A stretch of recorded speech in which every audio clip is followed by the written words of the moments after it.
The Philadelphia Church of God presents the Trumpet Daily.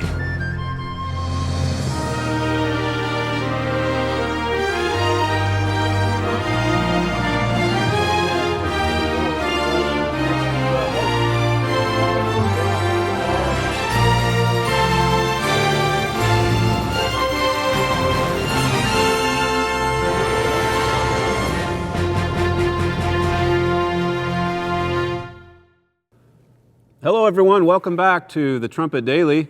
Last week, David Kirkpatrick at the New York Times wrote a lengthy piece, 8,000 words, revisiting some of the details that led up to and that occurred on the night the U.S. compound was attacked in Benghazi on September 11th, 2012. And after I heard about the feature, actually at first I didn't want to read it. I just thought, well, there's been a lot of criticism about the piece, and I'll just read a little bit from that and leave it alone. But after reading Carolyn Glick's take on the feature in her column this morning, I thought I'd go back and read it. This quote early on in the New York Times article is probably the one that got the most attention and that sparked quite a lot of the criticism aimed at the New York Times investigation.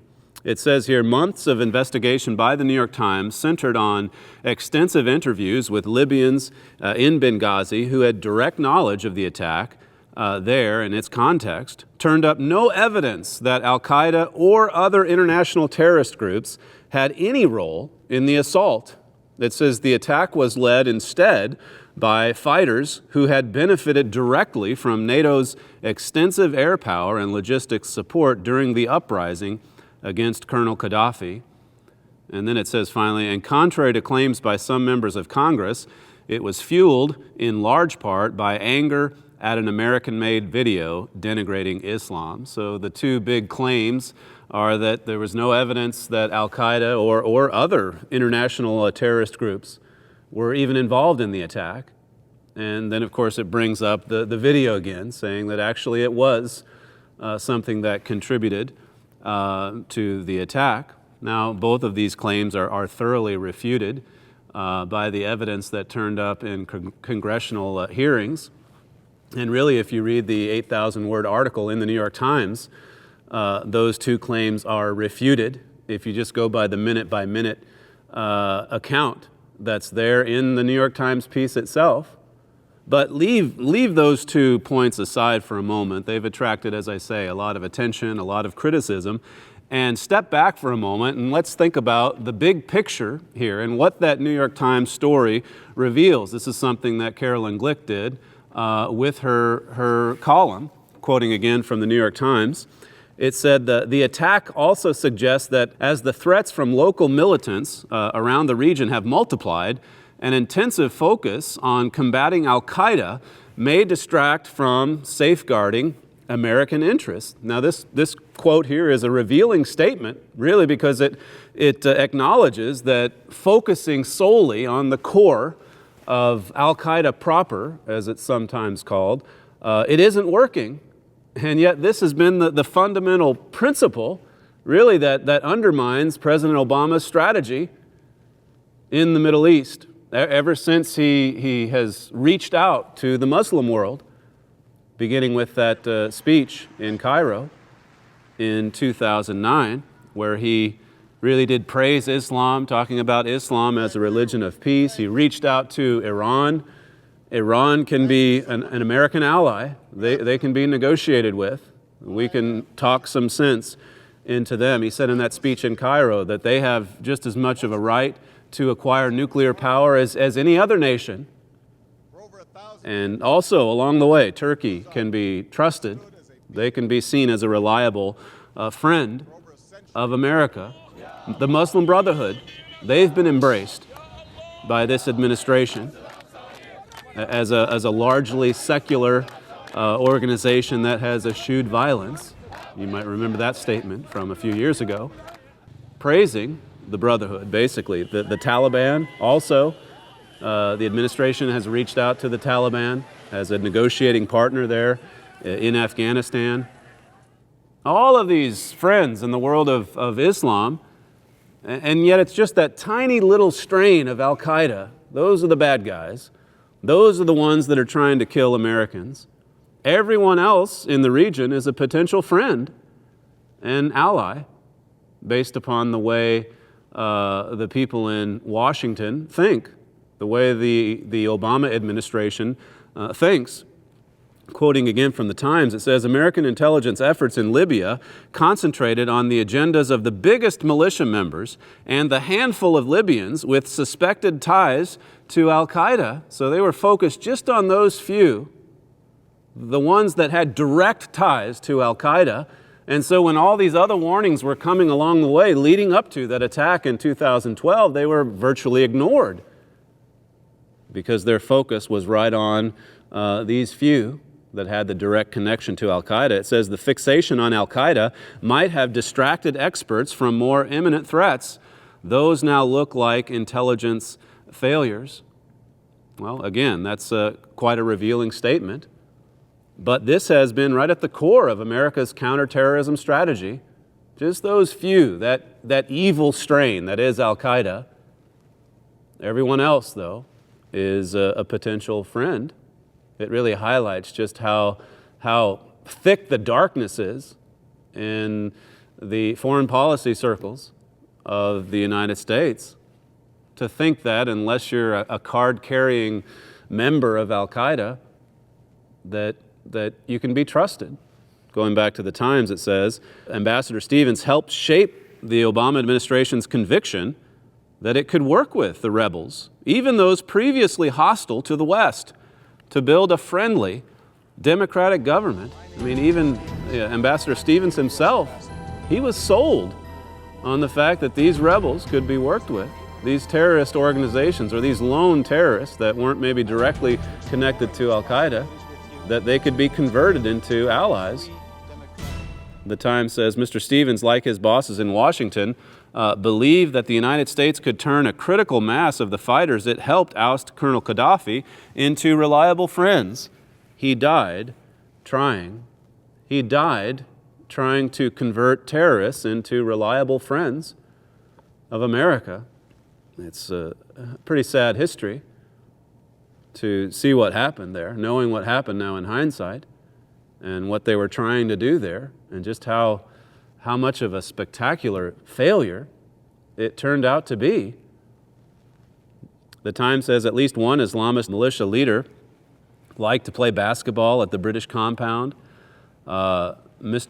Bukatev of the February 17 Brigade was a fluent English speaker who visited the American compound in Benghazi so often that it was like he was my best friend, one diplomat joked. We thought we were sufficiently close to them, said one Western diplomat who was in Benghazi not long before the attack. We all thought that if anything threatening was happening, that they would tip us off. Well, we thought they were all our friends. This reminds me of what then Secretary of State Hillary Clinton said. Following the attack, she just couldn't explain why it happened. How could this happen, she asked. How could something like this happen in a nation that we liberated? How could they turn on us this way? That was the U.S. response, sadly. They just couldn't figure out why these terrorists who hated America could ever do something like they did. Again, the darkness. It's pretty thick. It's pretty thick. I guess the ringleader of the attack on Benghazi, a man by the name of Abu Khatala, he's described in the New York Times piece as, some of his history. He was in prison for much of his life under the reign of Colonel Gaddafi, and then, of course, was released to fight against Gaddafi. He was part of the resistance, and the Times makes clear in the article that he has no connections whatsoever to Al-Qaeda. He's described more as a loner, a kind of an oddball. Nobody really agreed with him. He's actually quoted in the piece, the Times piece. He said the problem, speaking of the, the conflict between him and his friends and America, he says the problem is in the nature of religions. There is always hostility between the religions. See, he sees this struggle in a much broader context of being one religion against another. That's the way he sees it. And really, if we were honest, that's the way many of us should see it as well. But that's not the way people view it in Washington today. Here again, it's just a little strain, a tiny strain at that. And unless you explicitly swear your allegiance to Osama bin Laden or his right-hand man, who's now the leader, Zawahiri, then you can be trusted. You're a potential friend. As I said, it talks about Khatallah as being an oddball. He wasn't really affiliated with any specific group, but he somehow stumbled upon the scene on September 11th, 2012, and became the ringleader of this 7-hour attack on the U.S. compound in Benghazi. An attack that was coordinated, it was planned in advance. The site was videotaped 15 hours before the attack. Nothing spontaneous about it. Notice how the Times justified the response from the Libyan security officials, those that were supposed to be working alongside Americans. They didn't respond at all when the terrorists came and attacked. The Times says Libyan militia leaders who might have intervened to help the Americans washed their hands of the attack. At the militia's so-called joint operations room inside the February 17 Brigade headquarters, the commander in charge was Mr. Benghazi of the militia called the Preventative Security Brigade. He had also been a friend and neighbor of Mr. Abu Khatallah since childhood. He said he immediately radioed the Libyan guards in the compound and told them not to resist the assault. I told them, don't shoot, just run away from the place, he said, because I knew that it was not wise to provoke. These are not like normal attackers, and it might enrage them more. They might kill everyone inside. So they can be forgiven, I guess, for turning and running away from the site, because had they stayed and fought back, it would have only escalated the situation. That's the impression that the New York Times gives. And then when it talks, as I said, about the ringleader, he wasn't directly connected to Al-Qaeda. Really, the only blame that can be assigned anywhere is on the guy that made the video, and then this unstable loner who somehow got a small army together to attack the United States compound on the anniversary of 9/11. And even with respect to that man, Khatallah, he's still living at large in Benghazi after all this time. 16, 17 months now? The Times says by last summer, United States investigators had interviewed hundreds of witnesses and formally asked the Libyan government to arrest Mr. Abu Khatallah, along with about a dozen others wanted for questioning. The United States military also prepared a plan to capture him on its own, pending presidential approval, officials said. But the administration held back, fearing that unilateral United States military action could set off a backlash that would undermine the fragile Libyan government. The U.S. had a plan in place to go and make the arrests, but we called it off, fearing a backlash, fearing that it would only escalate the situation, as if it could get any worse than what it was on September the 11th, 2012. It's a pretty stunning display of weakness, really. Now let me refer you to that piece I mentioned at the top, Carolyn Glick's column from today, January 3rd. She says the entire U.S. view that local militias, regardless of their anti-American jihadist ideologies, could become U.S. allies was predicated not merely on the belief that they could be appeased, but that they weren't terrorists because they weren't Al-Qaeda proper. That that pretty much sums up the approach to counterterrorism since 2009. It's not just that they can be appeased, they're just not terrorists because we say they're not. They're not terrorists because they're not card-carrying members of Al-Qaeda, as if that's just going to wish the problems away, as if that's just going to wish away the hatred, the animosity that's there, and that goes back generations, centuries in some cases. It's incredible, even after such a spectacular failure, that nothing, insofar as policy, nothing really changes. It highlights just how weak the United States is today. Just to conclude from Carolyn Glick's column, she says, by failing to view as enemies any other terror groups, even if they have participated in attacks against the U.S., and indeed in perceiving them as potential allies, Obama has failed to defend against them. It says, indeed, by wooing them as future allies, President Obama has empowered forces as committed as Al-Qaeda to defeating the U.S. She says, again, it's not at all apparent that the Times realized what it was doing. She says that the Times just kind of unwittingly revealed the fatal flaw in the administration's approach. She says, but from Israel to Egypt, to Iran, to Libya, to Lebanon, it is absolutely clear that President Obama and his colleagues continue to implement the same dangerous, destructive agenda that defeated the U.S. in Benghazi and will continue to cause U.S. defeat after U.S. defeat. See, it's only going to worsen because nothing, as I say, about this policy, this strategy, has changed. Now, you can go back and look at what my father read, really a very important article from 2009 in response to that speech that President Obama gave in Cairo. He titled the article, How President Obama's Cairo Speech Will Shake the Nations.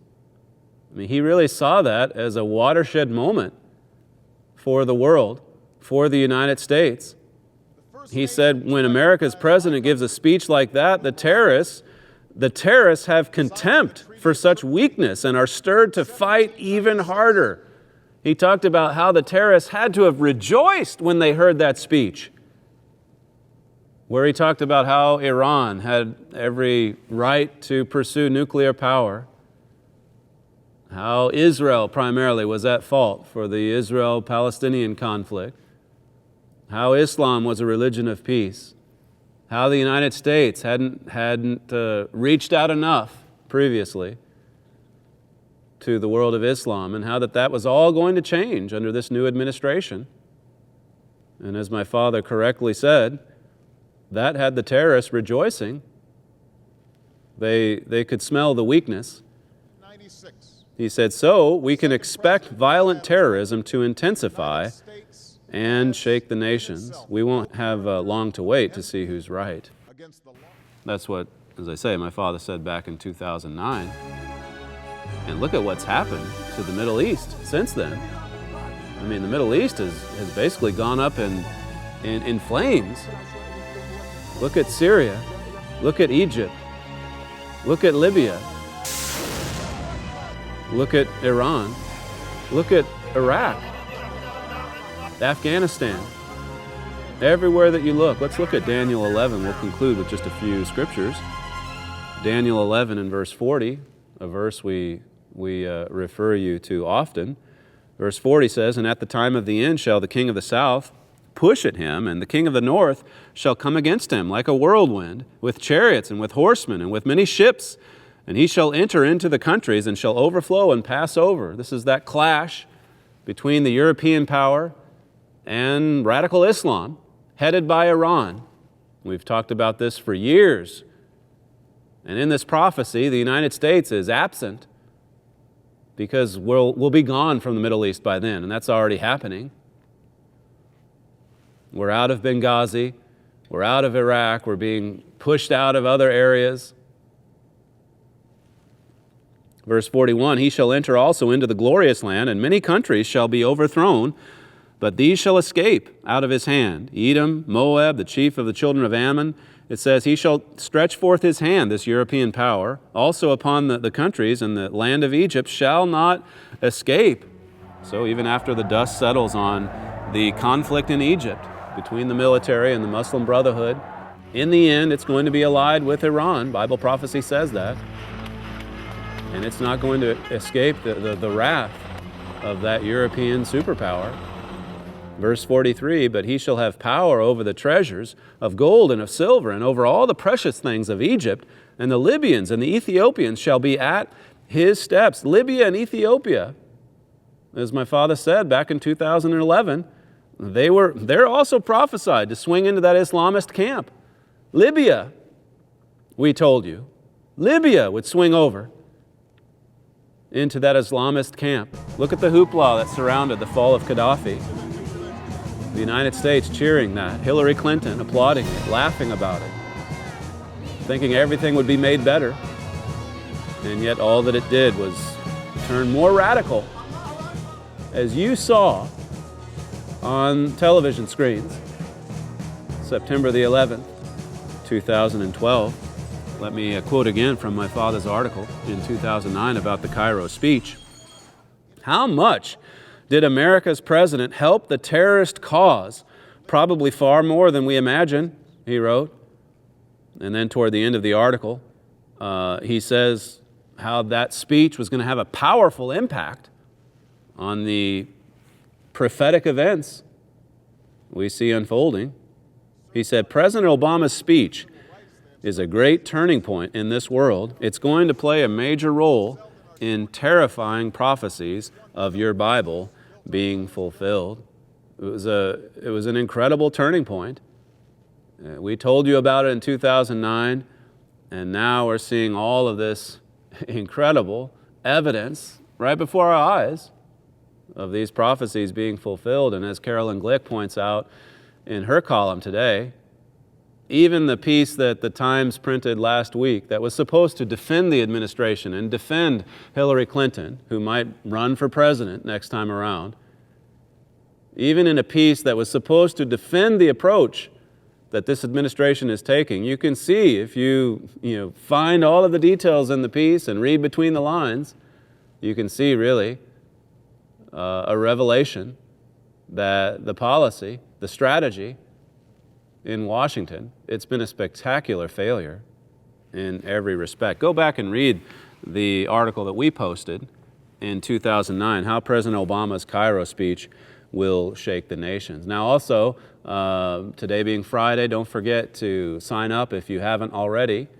to be an email subscriber to the Trumpet Weekly, our weekly news digest that just collects all the major stories of the week and puts them into 10 or 12 pages right into your email box so that you can stay abreast as to what's happening in this world and know what really is critical and important. One other programming note, we've put together, we've told you a lot along the way about the musical that we premiered here last week for 3 performances here in this hall. And we've put together a video, a behind-the-scenes look to the David musical, which we'll be posting this Sunday. So on Sunday, make sure you go to thetrumpet.com and look for your backstage pass to the David musical. Thank you for joining us today, and we'll see you next time on the Trumpet Daily.